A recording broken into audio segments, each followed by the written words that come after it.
mga automotive, dito na tayo sa pick up parts. Ito na yung nahanap natin na na pyesa, pareho lang talaga. So kita nyo, Mazda. So ito yung babaklasin natin mga automotive. Ito may clip. Ito yung tagas doon sa niya, sasakyan. Itong plastic na to, biyak na siya. Yan, see? To, in and out sa coolant heater. See, kita niyo yung dalawang yan. Yan, papuntang heater core yan. Okay, once nag-heater kayo, so ito yung linya niyang coolant. Yan, see? Tapos ito, in and out. So galing engine yan siya. Okay, para mainitin yung coolant, tapos buga doon sa niya, vent niya. So yan ang linya ng heater. So yan, mabaklasin natin ngayon mga automotive. Kasi napakaganda, nauna tayo ngayon, walang masyadong tao. Yan, ang ganda ng area. Kita din natin sa inyo paano baklasin mga automotive. So dalawang clip lang ito mga automotive. Okay, so yan, dito na tayo. See? So yan, usok na natin. So ito lang yung gamitin nyo, gamit ka ng monkey plier or kahit anong plier, as long as move nyo itong clip nyo.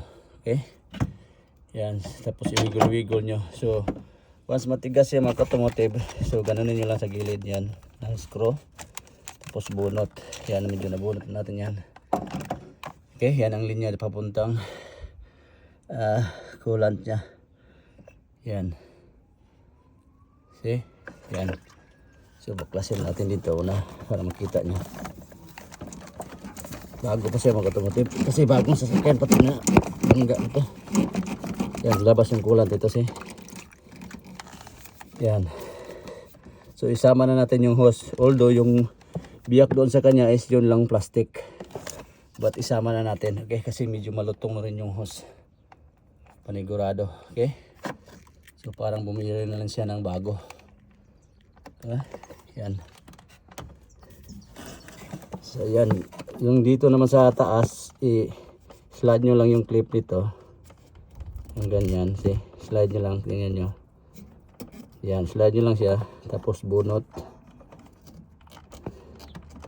Iyon. Yan, see? Punitin yung clip. So ganun lang, okay? So once nagbaklas kayo, nag-iway kayo, tandaan nyo yung posisyon niya. Yan ang clip niya, okay? So yan. Tapos pagkatapos mabunot nyo yung clip, so bunutin nyo na, lang siya, insert. Okay? Yan, titingnan nyo. Ito yung sa baba, yung natin, yung hugutin natin. Bunutin nyo lang siya, okay?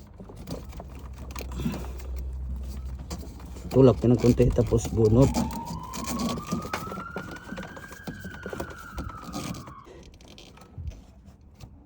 Ayan. Ayan, see? So yun ang lock niya doon sa loob yan. Yung kulay yellow na yan, see? Kasama din natin yan, kasi kasama yan sa pagbili.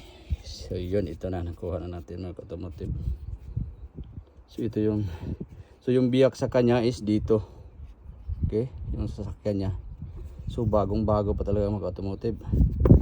Solve na solve siya dito. Okay.